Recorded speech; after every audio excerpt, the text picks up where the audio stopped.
आज हम बात करने वाले हैं हेल्स पैराडाइज सीजन 3 के एपिसोड 4 के बारे में। बेसिकली इस वीडियो में हम मांगा से चैप्टर 95, 96 और 97 को कवर करेंगे। तो चले अब हम बिना देरी के इसे शुरू करते हैं। चोबे जिक्का की तरफ देखकर सोचता है वो हमसे कहीं ज्यादा है और मेरी इंस्टिंक्ट बता रही है कि ये आदमी खतरा हो सकता है। पर जब भी उनके पास एक दोषी प्रिस्ट अजीब सा बिहेव करने लगता है। चोबे के हाथों पर भी फ्लावर्स उग रहे थे। वो दोषी प्रिस्ट वापस ह्यूमन बन जाता है। चोबे को रायन की बात याद आती है कि हम ह्यूमन और नॉन ह्यूमन लाइफ का कॉम्बिनेशन है। चोबे सोचता है वो दोषी होश में आ गया, पर अभी क्यों?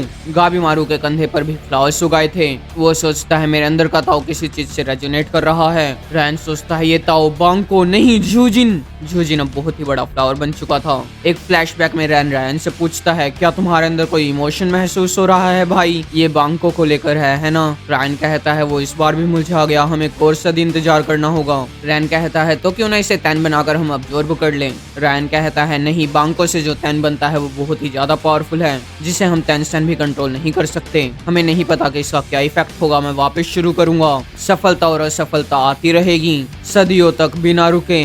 मुझे लगा था आपकी बार ये बच जाएगा, पर ये साइकिल वापस चल रही है। हमें एक फ्लावर पर हंसता हुआ चेहरा दिखाया जाता है। उस जगह पर बहुत सारे प्रिस्ट आ चुके थे।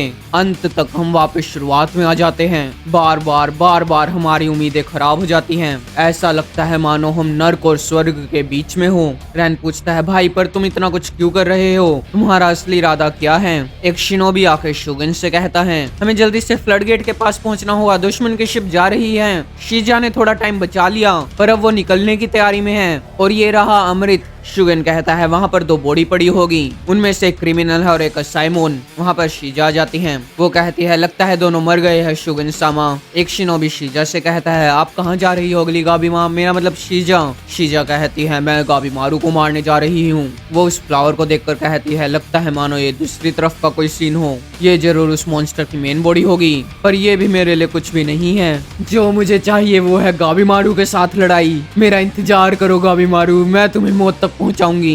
दूसरी तरफ फूची अभी भी जैसे तैसे जिंदा था। उसने दवाइयों से मरने का नाटक किया था। फूची तामिया को बचाने की कोशिश करता है, पर जब भी उसे अपने सामने पुराना फूची दिखता है। पुराना फूची कहता है शुगन नहीं बदला, तुम बदले हो। जो तुमने यहाँ सीखा है वो असली दुनिया में काम नहीं आएगा। तुम क्रिमिनल को बचाकर यामादा क्लैन का नाम खराब कर रहे हो। लोग हमें पहले ही रोनिन समझते हैं। हो सकता है कि शोगुन भी हमारा साथ छोड़ दें। अगर तुम ऐसा करोगे तो इससे हमारा क्लैन खतरे में होगा। फूची कहता है यमादा क्लैन मेरे लिए भी मायने रखता है। मैं नहीं चाहता कि ऐसा हो, पर इस आइलैंड पर जो डाटा मिला है वो भी उतने ही मायने रखता है। मैं गेंतेत्सु साई की मदद करना चाहता हूँ, और भले ही उसने मुझे काटा हो फिर भी मुझे शू अभी तक पसंद है। क्या यही इंसान होना नहीं होता? काश मैं इस पैराडॉक्स के बारे में शू को बता पाता। तामिया को होश आता है और वो देखता है कि फूची नीचे गिरा हुआ था। उसे फूची की बात याद आती है कि हम भी इंसान हैं। तामिया कहता है क्या सच में तुमने मेरी मदद की यमादा साइमोन फूची? फूची सोचता है फाइनली उसने मुझे मेरे नाम से बुलाया, पर मेरे अंदर इतनी ताकत नहीं है कि मैं उसका जवाब दूं।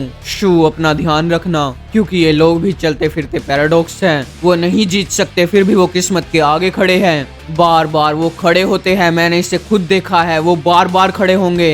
वेल ये मेरे लिए अंत है। ये मेरे लिए काफी लॉजिकल था, पर मैं चाहता हूँ कि उन सबके सपने पूरे हो, मेरे दोस्तों के भी और दुश्मनों के भी। दूसरी तरफ गुइफा को रायन के कार्गो के बीच में कुछ मिलता है। वो कहता है सच में रायन, क्या तुम्हारा असली गोल ये था? शुगन और बाकी सब मॉन्स्टर्स के ऊपर हमला कर रहे थे। शुगन सोचता है सेंटा तुम जेंटल थे पर डरपोक भी। तुम मौत और लड़ाइयों को अपने से दूर रखते थे। तुम्हारा खुद का एक यूनिक स्टाइल था। वो सेंटा के स्टाइल से एक मॉन्स्टर को मार देता है। अगर तुम इसमें थोड़ा और टॉर्क ऐड कर देते तो ये बहुत ही खतरनाक हो जाता। अगर तुम जिंदा रहते तो तुम और भी आगे बढ़ सकते थे। वो बड़ा फ्लावर अब तबाही मचा रहा था। शुगन जल्दी करने की कोशिश करता है। दूसरी तरफ सागिरी और इशुजू अभी भी साथ में मॉन्स्टर से लड़ रही थी। मे के साथ कुछ अजीब हो रहा था। वो कहती है जूजिन का कंट्रोल नहीं है ताओ पर, जल्दी करनी होगी नहीं तो ये शरीर। यूजुरिहा अपने जुत्सु से दूर का देखती है। वो मॉन्स्टर फ्लड गेट के सामने बैठा हुआ है। हम इतनी दूर आ गए, अब हम वापस नहीं जा सकते। हमें साथ में काम करना होगा। यूजुरिहा कहती है एग्जीक्यूशनर क्यों ना हम दोनों साथ में। पर जब भी वहाँ पर तामी आ जाता है फूची की डेड बॉडी को लेकर, वो कहता है हमें साथ में काम करने की जरूरत नहीं है। फूची उस आदमी शुगन ने नहीं, फूची मुझे बचाते हुए मरा। वो उसे फूलों के बीच में दफना देते हैं। यूजुरिहा सोचती है तुम्हारी टाइमिंग काफी खराब है। तामिया कहता है तुम सब पीछे हो जाओ, मैं इसे काट दूंगा, हमें इसकी मदद की जरूरत नहीं है। इशुजू भी यही कहती है हमें तुम्हारी मदद की जरूरत नहीं है, क्योंकि अब सर शुगन यहाँ पर है। शोगुन ने बस अपने एंटरटेनमेंट के लिए तुम्हें यहाँ पर भेजा था। अगर वो शुरुआत से ही अमृत को चाहते तो वो शुरू में ही शुगन सामा को भेज सकते थे। तुम्हें उनकी पावर का नहीं पता, वो अकेले ही यहाँ के सभी डीमंस को मार सकते हैं। यूजुरिया कहती है ठीक है, पर उन्हें भी थोड़ी मदद की जरूरत होगी, है ना? नहीं, वो क्रिमिनल से कभी भी मदद नहीं लेंगे। यूजुरिया कहती है तुम जिद्दी गोरिल्ला। हमें एक फ्लैशबैक दिखाया जाता है जिसमें इशुजू रो रही थी। उसका भाई गेंजी उसे शांत करवाता है। वो कहता है कि गोरिल्ला बहुत ही पावरफुल और इंटेलिजेंट होते हैं और मेरे बारे में भी लोगों ने यही कहा है। इशुजू कहती है गोरिल्लाज खुद बुशिडो को रिप्रेजेंट करते हैं। सागरी कहती है हमें आपस में लड़ाई नहीं करनी चाहिए, इससे शोगुन का नाम खराब होगा क्योंकि उन्हीं ने हमें इस मिशन के लिए चुना है। इशुजू कहती है मैं अपने दोस्तों के लिए यहाँ पर सेप्पुकु कमिट कर लूंगी, इससे शोगुन भी खुश हो जाएंगे। तामिया कहता है ठीक है, तुम अपना पेट काट लेना, फिर मैं तुम्हारी गर्दन काट दूंगा। जब वहाँ पर जिक्का आ जाता है लगता है मैं गलत टाइम पर आ गया। कम ऑन, शांत हो जाओ सागिरी, तुम अपने अच्छे चेहरे को खराब कर रही हो। सागिरी कहती है जिक्का सामा और बाकी सब। जिक्का कहता है अब जो मुझे कहना है उसे सुनो, हम सबको इस आइलैंड से जिंदा जाना है, पर ये एक आदमी का काम नहीं है। मेरे पास एक आइडिया है जिससे हम सब यहाँ से जिंदा जा सकते हैं और कुछ क्रिमिनल्स को शायद उनकी आजादी भी मिल जाएगी। तो तुम सबका क्या कहना है? यहाँ पर हमें सही लोगों की जरूरत है, खासकर उस शिनोबी की। और ये एपिसोड यहीं पर खत्म हो जाता है।